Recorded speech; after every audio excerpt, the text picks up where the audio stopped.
மின் உற்பத்தி விநியோகத்தை தனியார்ட்ட கொடுக்க இழப்பு இழப்புன்னு காட்டுவார்கள். எப்படி போக்குவரத்து என்ன சொல்றாங்க, நட்டத்தில் ஓடுது, மின் உற்பத்திக்கு 1,50,000 கோடிக்கு மேல இழப்பு, கட்டணம் உயர்ந்து கொண்டே இருக்கு. உயர்த்துங்கள் ஐயா ஸ்டாலின் அவர்களே, நீங்க நேர்மையான நிர்வாகி, சிறந்த தலைவர். விக்கிரவாண்டி தேர்தலுக்கு முன்பாக இந்த மின் கட்டணத்தை உயர்த்தி இருந்தால் உங்களை பாராட்டலாம்.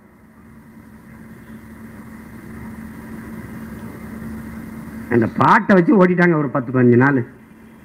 அது கைது இது கைது சண்டாளன்னு பாடக்கூட பாடல விடு, வேற பாட்டு பாடுவோம். கள்ளத்தனம் செய்யும் காதகன் கருணாநிதி பாடுவோம். கள்ளத்தனம் செய்யும்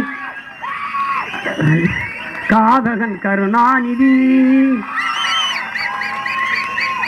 சதிகாரன் கருணாநிதி, கொடுஞ்சனிகாரன் கருணாநிதி,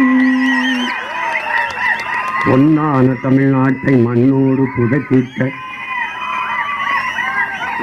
கருணாநிதி, அண்ணாவின் புகழுக்கு களங்கத்தை விளைத்திட்ட கருணாகன் கருணாநிதி, சதிகாரன் கருணாநிதி, கொடுஞ்சனிகாரன் கருணாநிதி. எப்படி இந்த பாட்டு இன்னையிலிருந்து உலக புகழ் பெறும். பல பேருடைய அழைப்பு ஒளியா இருக்கும். என் மேல ஒரு வழக்கப்படும் ஓடு வா, என் செல்போன் எடுத்து பாரு, உங்களை ஓத்தவங்கம்மான்னு பேசுறதா இருக்கும். எடுத்தோன்னா பாரு, அதான் சேட்ட மயிர் தானே. எதுக்கு படிச்சா எதுக்கு வந்தா அந்த வேலையை பாரு. இந்த அதிகாரம் மேலிடம் சொல்லிருச்சு, எதிராக உங்க மேலிடம், பல மேலிடம் கீழிடமா இருக்கிறப்ப போய் பீச்சில் போய் பாரு, அம்மா மேலிடம் கீழிடம். வரலாற்றின் கால சக்கரங்கள் சுரண்டு கொண்டுதான் இருக்கிறதுங்கிறார் எங்க தலைவர். இன்னைக்கு மேல இருக்க, நான் வீதியில் இருக்கேன். ஒரு நாள் நீ வீதியில் நிற்ப, நான் மேல நின்று, நீ கத்திக்கிட்டு இருப்ப, நான் அங்க இருப்பேன்.